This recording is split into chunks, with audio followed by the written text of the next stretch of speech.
I guess our adoption story is really about how God has a plan and how sometimes we need to wait for that plan.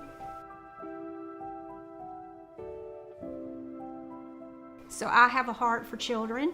I've always had a soft spot for any children in need. And so I had found this website that has these children on it. They're in the DHR system. It just told these children's stories and how they wanted a family. They call it a forever family. And so my prayer was that if you want us to move forward with this, God, to please put this on Kevin's heart. Now, I never told Kevin that I had asked for that prayer, that I had asked God to put it on his heart for him to realize that we needed to adopt. You know, I'm constantly hearing commercials on the radio about foster children and how there's such a great need.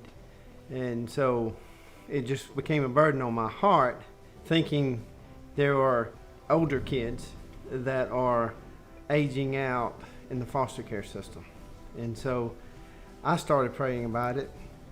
And we were out shopping one day, and I don't remember how the conversation came up, but I mentioned something about the adoption commercials, and she said, "You just need to pray about that." And I was like, well, I have been. I've been praying for the last year that if this is what God needs us to do, He'll put the same burden on you. Big tear started rolling down her eye. And she looked at me and she said, well, I've been praying that God would put the burden on you. So we knew immediately at that point that this was a God thing. Once we understood that we were both praying the same thing, like he said, we knew that God was telling us this is the path you need to take. So we went through, I don't know, about 8 weeks of training. We had to go every week. And we finished all the training, we graduated, then they gave us all this other paperwork we had to do. We have our fingerprints with the Alabama Bureau of Investigation, financial reports. We had to get recommendations from various people. And then they said, okay, now you need to go onto the site and you need to pick a child. And so we looked through, and there was Gene, and he was the cutest little thing. And there's a video, and he was talking in it, and he just grabbed our heart. So we put in a request, and we didn't hear, and we didn't hear. And I'm a project manager, so I'm like, I got a checklist, and I'm calling people, and I'm like, what's going on? And my husband is so wise. And so we were talking about one day, and he goes, Annette, we've been obedient. We did what God asked us to do.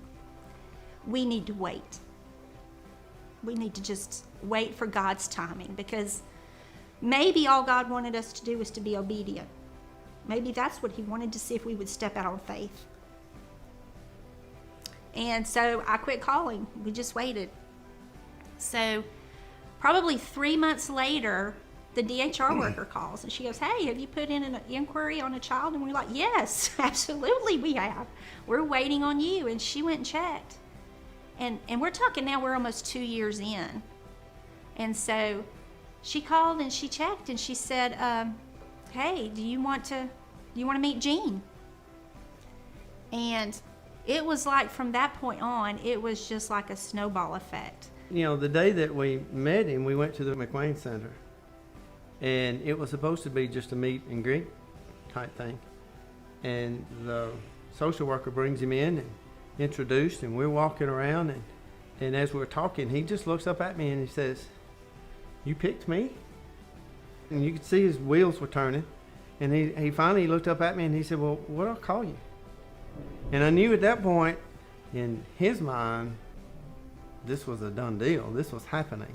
And I didn't know how to answer the question. I just looked at him. I said, you call me whatever you want to. I'm good with whatever.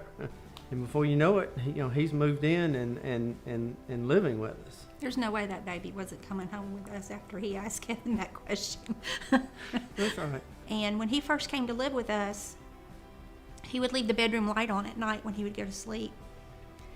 And when we would open that door, he would hear the handle, and he would pop out of bed, just pop up. And it took maybe 2 months or longer before he would turn the light out at night. And that first night he turned the light out, I was like, he's comfortable now.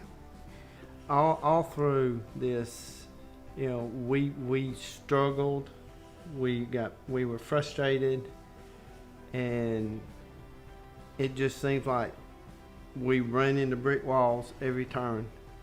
But the whole time, God had it. It was His timeline. We were trying to rush it, and like I said, He knew Gene was supposed to be a part of our family. We've had numerous comments of people looking at family photos, you know, asking, okay, which one's adopted? And you know, it's just obvious to us that he was supposed to be a Davis. That's right. God had a plan.